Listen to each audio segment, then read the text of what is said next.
Magen, Hamze, welcome to the program. You have suffered an unspeakable tragedy. October 7th, your parents were killed. Can you tell me about it? Yes, in the morning of October 7th, we saw in the news, and my family WhatsApp started buzzing. And then my brother and sisters were asking my parents if they're okay. We got a message from my parents saying that they're in the safe room in their home and they can hear gunshots. They've locked the house. And that was the last message we got from them. We later learned that Hamas terrorists used motorized parachutes to fly into the village where my parents live. And their house was hit directly by a shoulder rocket. And it was partly made of wood. The house burned down completely with my parents in it. And we prayed that it was quick and that they did not suffer. And we have some consolation that they died together. It's very difficult to hear, isn't it? And this is such a raw and immediate trauma. I'm fascinated because your family, also Palestinians, have suffered trauma throughout the years. And I'm fascinated how out of this, you particularly, because yours is the most raw, and you have been able to come together. You never met before, right? Until you attended a vigil here in London. Tell me about that, Hamze. What was the vigil and why was it important? So I was coming to the UK and a mutual friend told me if I would be interested. I honestly have lost hope long time ago because of the negligence to this conflict, because only crazy people crazy leaders are saying terrible things and they get away with it. And the international community is paying just lip service to, when they say two-state solution, they don't really mean it. When they say equal measures of freedom and security, they don't really mean it. And I was in the US this summer. I was meeting with US officials and also community leaders, but they didn't see the urgency. But for me, being under the occupation, I see the urgency and I see where the situation is going. And I lost hope. And losing hope is really, It's the end. Where there's no hope, there's no life. Yeah. And then October 7th happened, which was beyond my expectations. People were telling me in the US, you are very pessimist. But it actually was really worse than what I ever expected. And then I understood that hope is like love. It's something it's an action. It's not just a feeling. But for people who won't understand this, how do you, and maybe even you, see hope out of this? How do you see hope out of this moment? We are creating hope. We are creating hope. You're creating it together. Because it's about us. It's about us, about our future and our children's future. I personally lived all my life under very heavy military regime where everything was limited. And you're talking about in the occupied West Bank? Occupied West Bank. And my family have suffered all these years, and we always thought the future would be better, but it's actually getting worse. And I don't want this to my son. I don't want this to myself also. I always dream to have normal problems and have a... But when you see leaders not doing the right thing, when you see things also going down very, very fast speed, we have to take the agency back. And how do you do that, Magen? Again, out of your trauma, I mean, we know that Israel is in a state of trauma right now. The people are traumatized. And I don't even know whether this kind of unity that you're talking about and seeing the other and sharing, humanity, I don't know whether it's possible for people inside Israel right now. How out of your trauma can you build, not even rebuild, build it? I think two things here. One is that we felt as a family that we don't want any extremists to hijack our pain and call for revenge, which is completely not what my parents would have wanted. I mean, we think, everyone in Israel and Palestine deserve safety and security and equality, but the the revenge is not the attitude that we were seeking. It was important for my family to speak out and say, you know, this is not our way. And on the second thing is where I think me and Hamze really see eye to eye is that we have sons that are about the same age. How old are they? 6.5. 6.5. Yeah, so they're about the same age. And if we want them to have a future, we have to start working on it now so that they grow up not fearing and not hating anyone else. And even in the, I don't know, in the immediate future, I don't have any magic solutions, but in the long term, I want my kids to grow up so that they don't fear and don't hate anyone. And for that, we have to start working now. So I know it's maybe sound a little frivolous, but your two particular kids, I think you're trying to get them to meet and play sports together as a kickoff, so to speak. Is that right? You know, now I moved to Italy since the war started. So you left on October 7th? I left on October 8th. 8. Because, you know, I have responsibility for my son. Maybe this time if I didn't have my child, I would be there to help people. And, you know, there are a lot of refugees from Gaza were in hospitals in Jerusalem and were kicked out, and now in Ramallah. But, you know, I have more responsibility toward my son. I don't want him to be in this radical situation, an unsafe situation. We were both about to be killed on October 5th. When the army stopped us in Ramallah. They were hiding in the street, they jumped, they loaded their guns, they put it in our heads. You and your son? Me and my son, October 5th already. And if I didn't speak Hebrew and dealt with it in a very, you know, under the stress in a very smart way, we would have been killed. And the officer told me I was not supposed to be there, and it's my fault. I told him, like, how could I know in the center of Ramallah that there's army hiding and I should have avoided the street? And I already was thinking about maybe if I do favor to my son, I take him somewhere else. But he loves Palestine. He wants to stay in Palestine with his friends. So in Italy, you know, when your environment is normal and okay, of course you can play with him, and it's possible. But back home, Palestinian children and Israeli children, even when they live across the street, they can't because the situation is radical. People are nice, people are good, on both sides, but the system is not good. Of course, do you feel that too? People are nice, people are good on both sides? Absolutely. You know, when we first met. So tell me how you first met. You met on the stage or something at this, or somewhere at this, maybe at this vigil? Underneath, yes. Yeah. So there was a vigil the Sunday before last where a group of individuals and organizations, we felt like there's a need here in London to provide a different voice to people who we understand that many people feel the need to do something.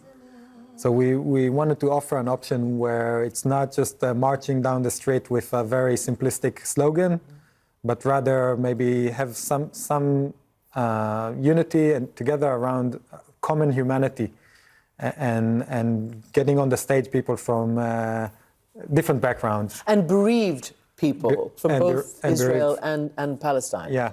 And so we met, I think, just near the stage there for the first time, and I think connected quite well. It was very natural, and I think we shared very similar values, and so it was very natural for us to go on stage together and provide that message. I mean, again, it is actually incredible that barely 2 months after you lost your parents to Palestinian radicals, terrorists, Hamas, that you were immediately able to bond. I find that extraordinary. Do you find that extraordinary? Yes, but, you know, it's also rational because there's urgency. And it's about us, you know. I have always said I'm willing to forgive anyone everything, but at least I want to save the future. You know, I can't forgive anyone for ruining my future. I forgive the past and also the present. But if we can't, you know, we also see the same. He sees the future, you know. We didn't get any promise from any leader that the future will be better. So we have the urgency. And I think just to add is, it's important for me to tell my Israeli friends, listen guys, there's people on the other side we can talk to. And I think for Hamze, it's important to tell his Palestinian friends, listen, guys, and I don't know if there's many of us, but I think there might be a growing movement.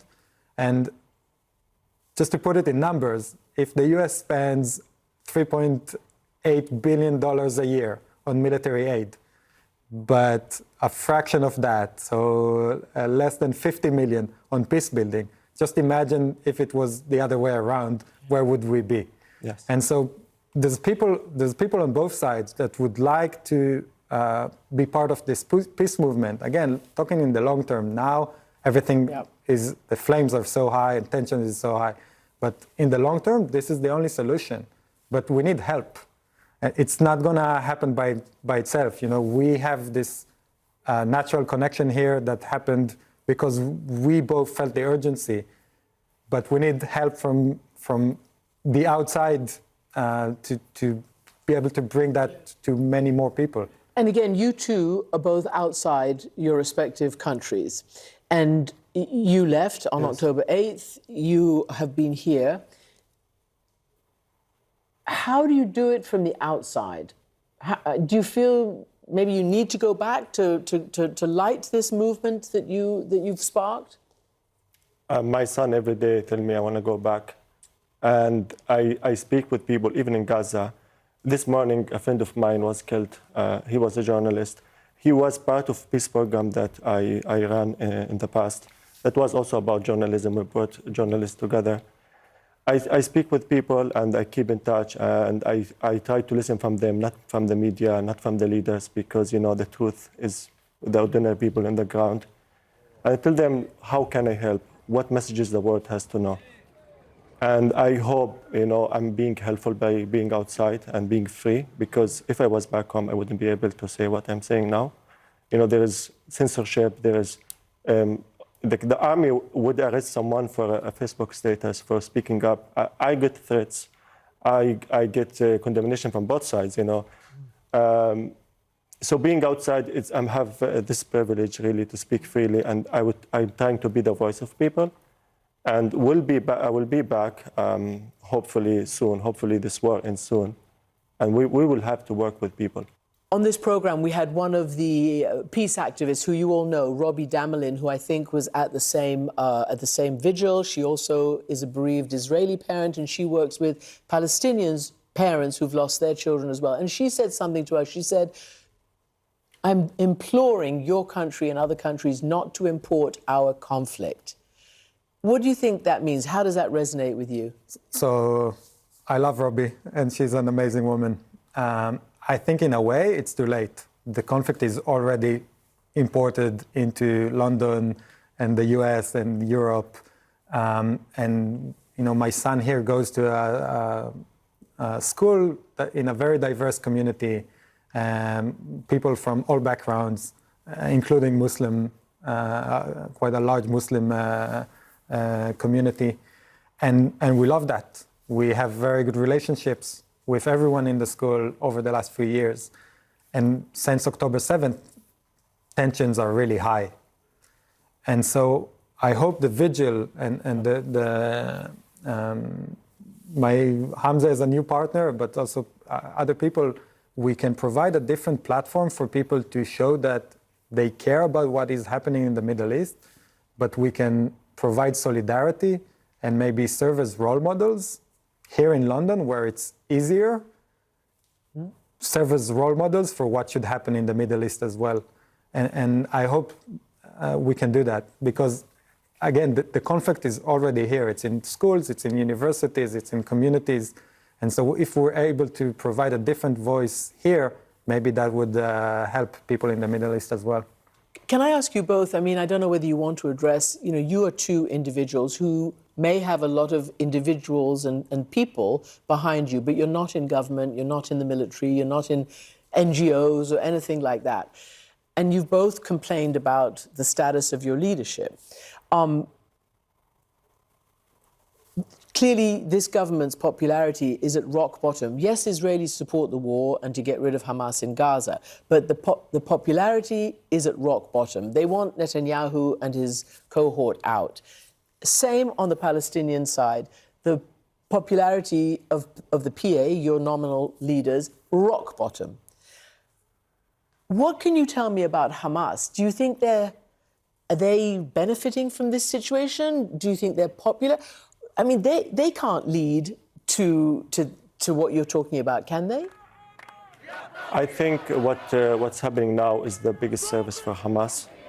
Whoever is thinking killing people will weaken Hamas is really never understood anything from history.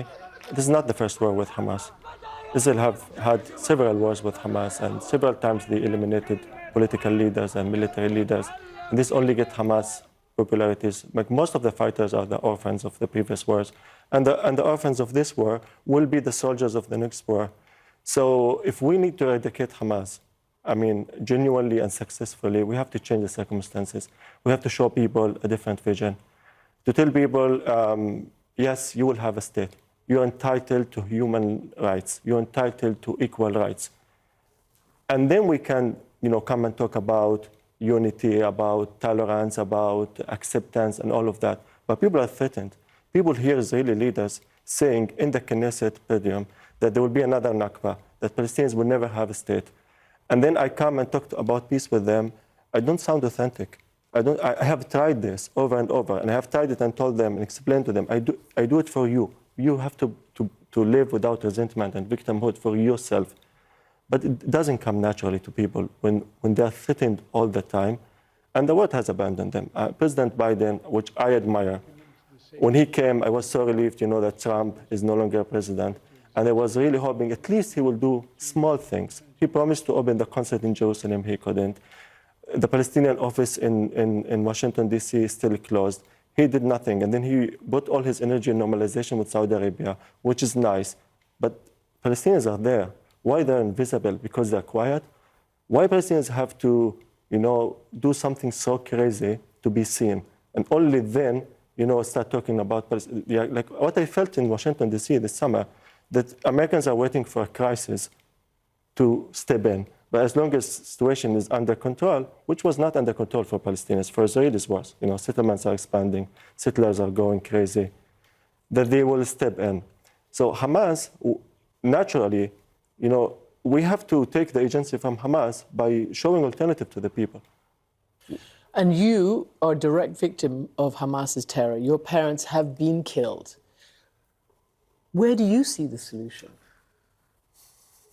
So, the billions in military aid did not keep my parents safe. That's the truth. And I think if I want for my family in Israel and my friends in Israel to be safe, there needs to be some kind of a political solution. So the effort should go in that direction. In the immediate term, I think, and I don't want to make a moral comparison between the two sides, but there's very extreme ideas on both sides. And I expect the international community and people living outside of the Middle East to realize that they should drive a wedge between the very extreme ideas of Hamas and the Palestinian people, and also drive a wedge between the very extreme right-winged ideology in Israel and the Israeli people. And I know it's slightly more complicated than the slogan that people are chanting, but it's not that much complicated. No. And so people should realize that the vast majority of people in Israel, Palestine, want to live their life at peace, and they want their kids to play football. It's not, again, for me, it's like we're stating the obvious, that people are human beings. And this is not a crazy message. Well, you two have clearly demonstrated that, recognized that, you're living it, you're acting it, and you're coming to tell us and the world about it.